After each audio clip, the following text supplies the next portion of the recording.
Mordecai నీ జాతిని నీ వంశమును కనుపరచకూడదని ఎస్తేరుకు ఆజ్ఞాపించియుండెను గనుక ఆమె తెలుపలేదు. స్తోత్రం చెప్పండి. ఇప్పుడు కొన్ని వందల మంది కన్యకలు సూషణ కోటలో ఉంటారు. 127 సంవత్సరాల్లో ఎక్కడెక్కడి నుంచో వచ్చిన వాళ్ళు, అసలు పరిచయాలు ఉండవు కనుక ఏం పేరమ్మా, ఏ ఊరమ్మా సహజంగా అడుగుతారు ఎవరైనా. ఆమె యూదా జాతికి చెందినటువంటి కన్యక. her original name was Hadassah. చెప్పాడు, నువ్వు యూదురాలని చెప్పొద్దు, నీ పేరు హదస్సా అని చెప్పొద్దు, ఎస్తేర్ అని చెప్పు. ఎందుకంటే మొర్దెకై ఆ కోటలో పనిచేస్తున్న ఒక ఉద్యోగి. అక్కడ మనోభావాలని తెలుసు, రాజుల భావాలు తెలుసు, ఆ షండుల ఫీలింగ్స్ తెలుసు, హేగే విధానాలు తెలుసు. బిడ్డ, మన ఇంట్లో ఉన్నట్లుగా మన దగ్గర ఉన్నట్టుగా నువ్వు మాట్లాడితే చెల్లదు బిడ్డ.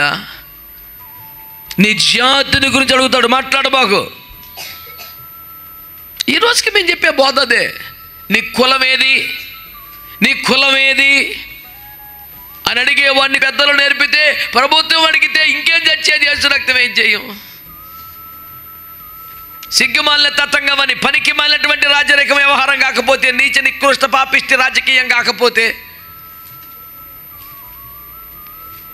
ప్రతి అప్లికేషన్లో నో క్యాస్ట్ కాలం ఉన్న తర్వాత నువ్వు క్యాస్ట్ అడిగేది ఏందయా?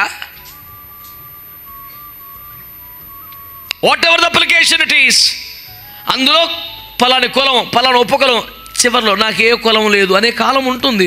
నువ్వు అది టిక్ చేస్తే నిన్ను అసలు కులం అడగకూడదు, కానీ అడుగుతారు. ఏలిన వారే అడిగితే, ఏలిన వారే పురమాయించే నేను పలానా అని చెప్పుకున్నామని చెప్పుకొని వద్దంట కాదంటక మనం ఎవడమే, నేను కాదు అన్న తర్వాత నన్ను అంటే నువ్వు ఎవడమే. అది రాజ్యాంగ స్ఫూర్తికి విరుద్ధం కదా.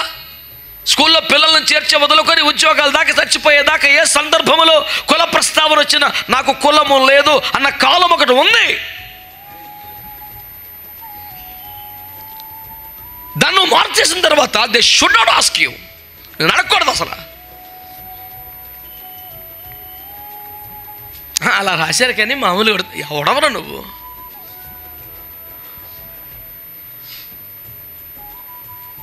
ఒకవేళ కులం అనే ఒక తెలుసుకోవాలని ఒక పిచ్చి ప్రయత్నం ఒక దయ్యం అయితే నీకు 6,000 బట్టి శాన నీకు ఉంది.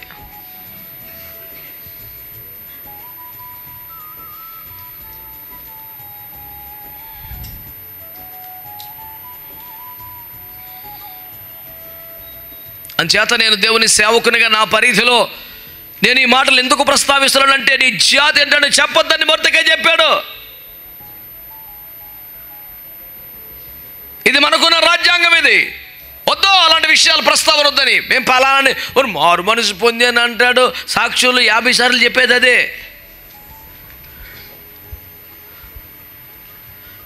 మారు మనస్సు వచ్చిందట, కుల మనస్సు పోలేదంట. నువ్వు సూపర్ క్రైస్తవుడురా. ఎంత క్లియర్ ఇన్స్ట్రక్షన్స్ ఉన్నాయి బైబిల్లో మనకి. 127 సంస్థానాల్లో ప్రతి వారం కోటలోకి వస్తున్నారు. ఆ కోట పేరే సంఘం. రకరకాల ప్రాంతాలు, రకరకాల గోత్రాలు, రకరకాల వ్యవహారాలు. ఒకసారి ఇందులోకి వచ్చిన తర్వాత నీ పలానా జాతి అడుగుతాడు, చెప్పాకు. Is it not a very clear instruction to Christians?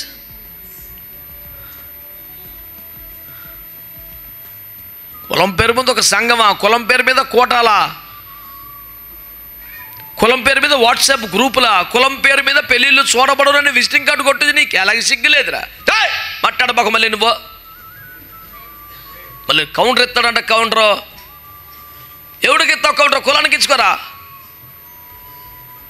రోషం తక్కువ క్రైస్తవుడా, ఏం మాట్లాడుతున్నావు? ఓ ఇరుసుకు పడిపోతున్నాడు ఒక నా మీదకి వచ్చి. మరి ఆయా కులముల నుండి మరి ఆ విధంగా ప్రభులకు వచ్చిన వారు చాలా ఇబ్బందులు పడుతున్నారు. మనం అది కొత్త బైబిల్, కొత్త దశంభాగం స్కీమ్ ఆడిది. పెళ్ళికొడుకు 10 దశంభాగం ఇవ్వాలంట, పెళ్ళికూతురు 5% ఇవ్వాలంట. దేవుడికే 10, ఈడికి 15. గుడిలో లింగాన్ని మింగేసేవాడు ఈడు కాదేంటి మరి? 7 నీతుల వల్ల వేస్తాడు. మళ్ళీ అన్ని కులములకు తగు రీతిలో మారిన క్రైస్తవుల సంబంధములు చూడబడును. నోరు మొత్తవా?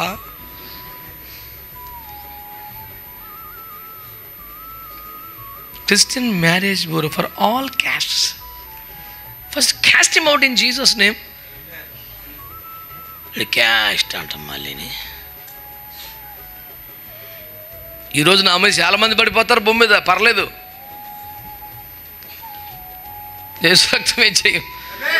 పనికి మాలి మాటలు మాట్లాడితే పనికి మాలి మాట, దాన్ని బైబిల్ అడ్డం పెట్టుకోవడం నా ఇష్టమను, సూపరు, నువ్వు కింగు, నీ మానస మందిరానికి నువ్వే మహారాజువి, నువ్వే ఒక్కడివే కూర్చో, గోనతం చేసుకొని దాని మీద కూర్చొని హంసతూలిక తల్పంగా ఫీల్. ఎవడ కాదన్నాడయ్యా నిన్ను? ఓ తూటికర పట్టుకొని ఇది రాజధాని ఫీల్, ఎవడు కాదన్నాడు? నీ ఫీలింగ్ నువ్వే కింగు. కానీ క్రైస్తవ్యంలో చొరబడి బైబిల్ని అడ్డం పెట్టుకొని దేవుని ప్రజల మధ్య అసమానతలకు కారణమయ్యే పాపిష్టి మాటలు మాట్లాడి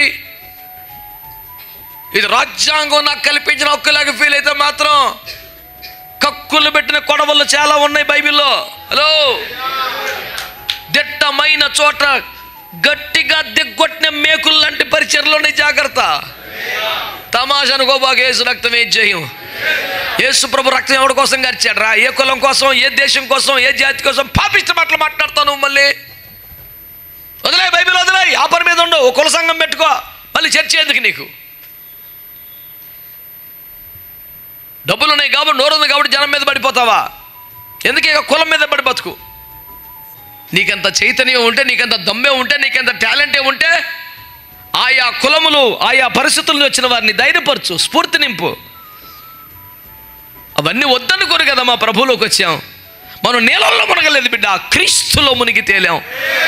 నీళ్ళలో మునిగి లేచిన నీళ్ళు ఒళ్ళంతా తడుసుద్దా, తడవదా? మరి క్రీస్తులో బాప్తిసం పొందిన వాడు క్రీస్తులో తడిసిపోవాలా? క్రీస్తులో భేదాలు ఉన్నాయా? క్రీస్తులో పక్షపాతాలు ఉన్నాయా? క్రీస్తులో ఆ రకం ఈ రకం ఉందా? క్రీస్తు తత్వం అనగా ప్రేమతత్వమే, ప్రేమతత్వములు సమానత్వమే, యేసు రక్తమే జయం. మనకి సమానత్వం లేకపోతే వ్యత్యాసం ఉంటుంది. క్రీస్తు తత్వమా, ప్రేమతత్వమా, అసలు నీదే తత్వరా? మళ్ళీ రెఫరెన్స్లు వేసుకుని వస్తాం. మళ్ళీ రెఫరెన్స్లు ఈ మధ్య బాగా నడుస్తుంది వివాదం. నువ్వు డిక్లరేషన్ ఇవ్వకపోతే నువ్వు క్రైస్తవుడు కాదు, నీ డిక్లరేషన్ క్రైస్తవు కాదు. అది సంపూర్ణ సత్యం కాదు, సగం సత్యం. ఎలాగవుతుందంటే, మనుష్యుల ఎదుట నేను యేసయ్య బిడ్డను, యేసు నా స్వంత రక్షకుడు, నేను యేసును అంగీకరించాను, మారుమనసు పొందాను, బాప్తిస్మాన్ని పొందాను, చర్చికి వెళ్తాను, మా ఇంట్లో అందరం ప్రార్థన చేసుకుంటాం, నరకం తప్పించి పరలోకం తీసుకెళ్ళే కెపాసిటీ యేసు ప్రభువుకు ఉందని తెలిసి సిన్సియర్గా ఫాలో అవుతున్నాను, నేను యేసు మార్గములో ఉన్నాను అని చెప్పకపోతే గ్యారెంటీగా నరకానికి పోతుంది ఎవడైనా. అందులో డౌట్ ఏం లేదు. అలా చెప్పటమే డిక్లరేషన్ ఇవ్వడం కదా అని అంటారు. అవ్వచ్చు, కాకపోవచ్చు. ఎందుకు? అసలు బీసీసీ అని ఎందుకు పుట్టింది? అసలు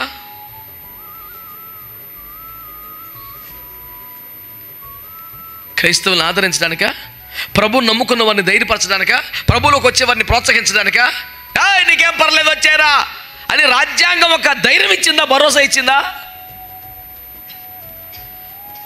నేను పెద్దగా చదువుకోలేదు, మా లాయర్ గారు సీరియస్గా చదువుతున్నారు కానీ దేవుని స్తోత్రం. ఓ మాట చెప్తున్నాను వినండి. ఎవడైనా నిమ్న జాతుల్లోంచి, ఎస్సీల్లో నుంచి, తక్కువ కులాల్లో నుంచి క్రైస్తవ్యంలోకి వస్తే నీ రిజర్వేషన్ పోద్ది. పీసీసీ అంటే 1%, ఇన్ని కోట్ల మందిలో 1% ఎవరికి వచ్చింది? ఖబర్దార్. కనుక ఒకసారి మారే ముందు ఆలోచించుకోమని చెప్పిన హెచ్చరిక సందేశం అది. లేకపోతే మీకేం పర్వాలేదు, మేము ఉన్నాం చూసుకుంటామని ఏమన్నా ఎవరైనా భరోసా కల్పించిందా? కులమును ప్రస్తావించే అవసరము లేదు అనేది కూడా ఉంది.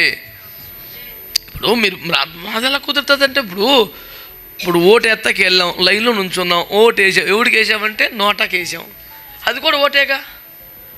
నోటా అంటే ఏంటి? ఇది ఎవడికి కాదని. ఇప్పుడు ఓటు వేసినట్టే వేయనట్ట? ఓటు వేసినట్టే. ఎవరికి వేసినట్టు? ఇలాంటి అందాలు ఎన్నో రాజ్యాంగంలో ఉన్నాయి. యేసు రక్తమే జయం. 5 సంవత్సరాలకు ఒకసారి గుర్తు వస్తుంది దేవునికి స్తోత్రం. నాకు ఈ అభ్యర్థుల్లో, ఈ పార్టీలో ఎవరు నచ్చలేదు అని చెప్పి హక్కు నీకు ఉంది.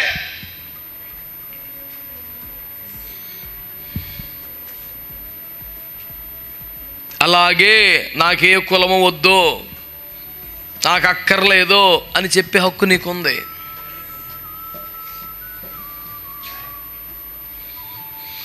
కాబట్టి క్రైస్తవ్యములోనికి ఆయా వర్గాల వారు వెళ్ళిపోకుండా బెదరగొట్టే క్లాజే తప్ప అది బీభత్సమైందేమీ కాదు కదా. అయినా ఎవరైనా ముందుకొచ్చి మేము డిక్లేర్ చేస్తే సంతోషిస్తాం, స్వాగతిస్తాం, శబాష్ అంటాం. ఆ చట్టము సమగ్రమైంది కాదని ఎందుకు అంటున్నామంటే నిమ్న జాతులని పేరు పెట్టిన కొన్ని కులముల నుండి వస్తేనే వర్తిస్తుంది. మరి మిగతా వాళ్ళు వస్తే ఎందుకు వర్తించదు? From any cost if somebody comes to Christianity they will be under BCC అంటే దట్ క్యాన్ బి వెల్కమ్. మరి అన్ని కులాలకు కాదు, అన్ని కదా, ఓన్లీ ఇందులోంచి వస్తేనే. ఎందుకు అలాగా? నువ్వు కొన్ని ప్రయోజనాలు పొందుతున్నావు కాబట్టి.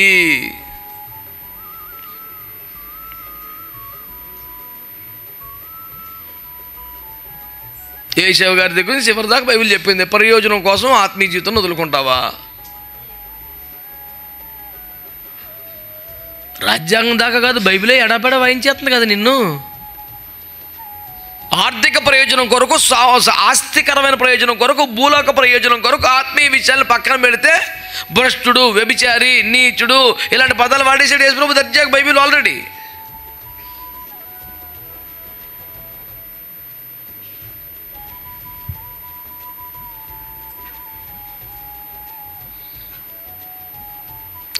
బైబిల్ నమ్ముతున్నది ఏమిటి? జెఫన్యా ప్రకటిస్తున్నది ఏమిటంటే కుల వ్యవస్థ ఒక అబద్ధం, మోసం, కుట్ర.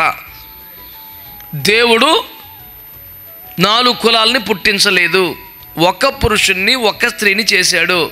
వాళ్ళ ద్వారానే భూమి మీద సంతానం వర్ధిల్లింది. ఒక తల్లిదండ్రులకే పుట్టిన వారికి 4 కులాలు ఆపాదించడం అన్యాయం. కుల వ్యవస్థ బైబిల్కి వ్యతిరేకం. కుల వ్యవస్థను బైబిల్ నమ్మదు. కనుక అగ్రవర్ణమా నిర్మమ ఏ వర్ణమైనా సరే మాయావర్ణమే దేవునికి స్తోత్రం. ఇది సిద్ధాంతం. కాబట్టి ఇందులోంచి వస్తే అంత, అందులో చేస్తే మొత్తం ఒకటి అంటే మళ్ళీ మొత్తం మాటలు మాట్లాడతావు. ఇంతకీ నీ స్టాండ్ ఏంట్రా? అంతా ఒకటి, అదే స్టాండ్.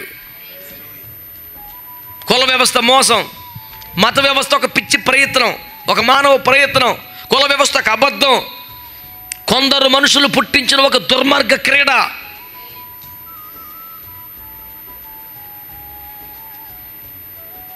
ఏ కులము లేదు, మనుషులందరూ ఒకటే. బైబిల్లో ఉన్న మాట మాత్రమే కాదు, మన భారతీయ సమాజం కూడా వసుధైక కుటుంబ సిద్ధాంతాన్ని ప్రపంచానికి నేర్పింది. వసుధ అంటే భూమి, ఐక అంటే ఏకైక కుటుంబం. వసుధైక కుటుంబం అంటే ఈ భూమి మీద వాళ్ళందరూ కలిస్తే ఒక కుటుంబమే అని భారతీయత కూడా అనాది నుండి ప్రపంచానికి చాటి చెప్పింది.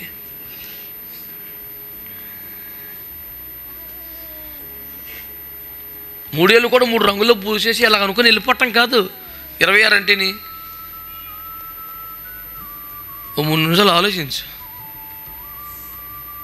There is strict instruction from Mordecai to all people who want to be treated as Esthers.